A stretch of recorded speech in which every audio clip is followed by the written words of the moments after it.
Bonjour à tous, aujourd'hui on parle animation et comment produire une série animée sur YouTube avec le diable en personne. C'est un invité très spécial qui est certainement la cause de cette chaleur extrême qui m'arrive dans la tronche pendant que je suis en train de tourner. Merci beaucoup mec, hein, la classe. Hey, salut Ben, salut Benjo, salut Benji, salut Ben, salut Bibou, et bienvenue dans mon bureau.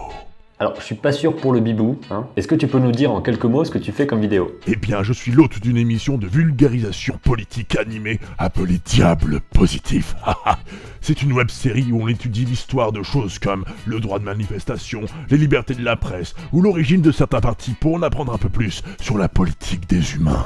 Donc le diable est venu nous parler politique parce que c'est la merde, c'est ça j'imagine que c'est ça un petit peu l'enjeu du truc? Eh bien, je me suis dit que les humains étaient très imaginatifs lorsqu'ils devaient se pourrir la vie entre eux et qu'on pourrait s'en inspirer en enfer. Ah oui, carrément. Donc là, c'est relativement flippant quand même. Mais donc pourquoi de l'animation spécifiquement? Parce que j'imagine que t'as plein de pouvoirs, d'habitude t'apparais dans la fumée, dans les trucs de coca qu'on déplie et qu'on voit ta tête dessus, des trucs comme ça. Donc là, t'as décidé d'être un peu moins subtil et un peu plus dans la face? Eh bien, l'animation, comme la BD et toutes les autres formes d'expression artistique, se font dans la douleur. Donc je me suis dit que c'était parfait pour moi. En plus, ça permet de mettre en scène n'importe quel genre de situation délirante, sans avoir besoin d'acteurs, de décors ou d'argent.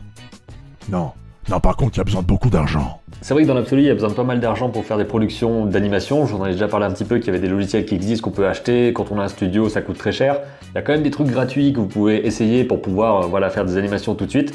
Mais dans l'absolu, il y a besoin de cash, donc j'imagine que tu as déjà ce qu'il faut en tant que diable, ou alors peut-être que tu vas monter un crowdfunding. Et donc globalement, qu'est-ce que tu utilises comme logiciel pour pouvoir animer tout ça et parler des sujets dont tu parles? TV Paint pour l'animation, After Effects pour le compositing, Premiere pour le montage et Audition pour le son.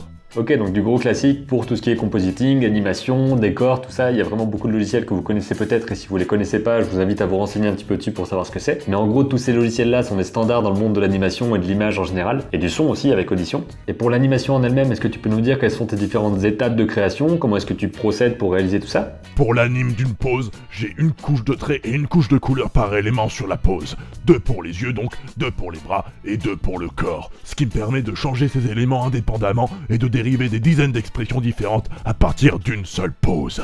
Pour les animations plus complexes, je dessine généralement un rough qui me permet de donner le rythme du mouvement avant de passer au trait clair et enfin aux couleurs. Si vous jetez un coup d'œil à l'émission, vous remarquerez que beaucoup d'animes sont réutilisés. Ces animations sont rangées dans une banque sur TV Paint où on peut y trouver toutes sortes d'expressions faciales et corporelles que j'enrichis à chaque épisode. Ça me permet de gagner du temps et de donner une unité à la série. Pour que cela fonctionne, il faut que chaque animation commence et se termine par la même image. Donc là, tu nous as parlé un petit peu de l'animation des vidéos. Et ce qu'on voudrait savoir, c'est... Non, oui, c'est eux et moi, nous. Comment est-ce que tu procèdes pour tout ce qui est compositing? Parce que le compositing, en gros, c'est l'assemblage des différentes parties qu'on a faites. Donc on a fait les décors, les animations, d'autres éléments par exemple. Et on va mettre tout ça ensemble, superposer les couches pour pouvoir faire l'image finale. Donc là, j'imagine qu'il y a d'abord le diable, le décor, enfin bref, tu peux leur expliquer directement, ce sera plus simple. Le compositing, l'assemblage de tous les éléments graphiques de la série, est volontairement très minime, pour éviter tout effet un peu cheap et gagner encore une fois du temps de production. Il y a en gros 2 types de plans dans le Diable Positif, ceux avec le personnage où il n'y a que de l'anime et le décor, et les plans où sont affichées les infos dont je parle, qui sont un peu plus complexes. C'est dans des pré-compositions que j'anime directement sur After Effects le texte et l'habillage du texte, l'habillage que je réutilise souvent également en changeant légèrement les couleurs.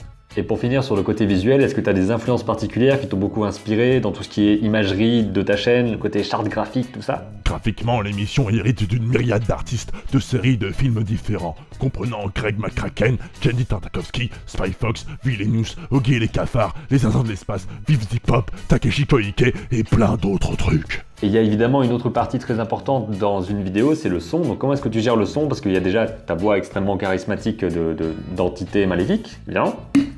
Mais comment tu procèdes pour tout ce qui est son? Est-ce que tu as différentes musiques, tu vois? J'enregistre et je monte le son sur Adobe Audition. Les musiques sont libres de droit. Je les ai trouvées sur la chaîne YouTube dédiée à ce genre de musique et sur le site Au bout du fil. Quant à ma voix, c'est juste que je bois un peu trop de L café. Mais je peux arrêter quand je veux. Ouais, lui parlez pas trop de son addiction au café, hein. Le gars est plus ou moins pas au courant. Ouais, non mais oui. Alors par rapport, combien de temps tu mets pour faire un épisode? Parce que là on blablate, mais on veut des chiffres. En général, il me faut 3 à 4 jours pour me renseigner sur le sujet de la vidéo.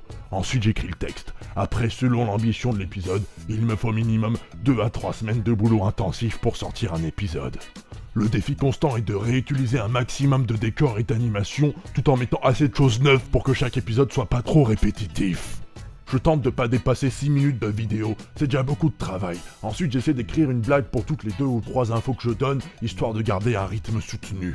Bon, je pense que là, ils ont un aperçu assez significatif de comment ça marche pour produire une série animée sur YouTube, les différentes façons d'écrire, de monter, de faire plein de trucs comme ça. Si vous avez des questions, n'hésitez pas à les poser dans les commentaires. Il y aura le diable qui répondra, il y aura moi. Si vous avez des questions externes par rapport à l'enfer, tout ça, il peut éventuellement peut-être répondre sur ces sujets. Ouais, et petite question de fin, parce que là, ils me demandent... Si, je les entends, oui. Je les vois pas, mais je les entends. Ils sont en train de me demander si tu avais des conseils pour débutants, des gens qui voudraient juste se lancer, faire de l'anime, faire des vidéos, tout ça. Est-ce que tu as 2-3 tips, astuces pour parler français, tout ce qui est motivation, Surtout, faut pas avoir peur de se planter. Enfin, moi, je suis le diable, je peux pas me planter. Mais si vous lancez des projets, vous essayez de dessiner des trucs ou animer des machins et que ça marche pas, c'est pas grave. Retentez plus tard. Prenez le temps de réfléchir, de vous améliorer et réessayez lorsque vous serez prêt. On peut pas toujours réussir tout du premier coup. Très bon conseil, effectivement, de pouvoir se lancer directement, d'essayer plein d'idées qui seront parfois foireuses, de les foirer, et ensuite de commencer d'autres qui seront peut-être aussi foireuses et les foirer, mais à un moment donné, il y aura un truc qui va peut-être marcher. C'est pas certain, mais il faut essayer. C'est un gars super motivant. En tout cas, merci beaucoup pour toutes ces infos et je vous précise évidemment que dans les fiches et dans la description, il y a des liens pour aller voir la chaîne de Diable Positif et voir ses vidéos qui parlent de politique en animation, qu'un petit côté cynique, c'est le diable, faut pas déconner. Donc allez jeter un œil, ça peut vous intéresser. De mon côté, je vous dis à très bientôt pour une prochaine vidéo et d'ici là, comme d'habitude, créez vos images et racontez vos histoires. Il est bien le slogan. Comment tu veux finir le truc, toi? Je te laisse la fin, voilà. En tout cas, merci de m'avoir invité sur ta chaîne. On fait comme on a dit. Lorsque tu clames sera, je passerai 2-3 coups de fil et on te fera une fleur. J'espère vous revoir tous bientôt sous de plus mauvaises augures. Et n'oubliez pas que l'enfer est pavé de bonnes intentions.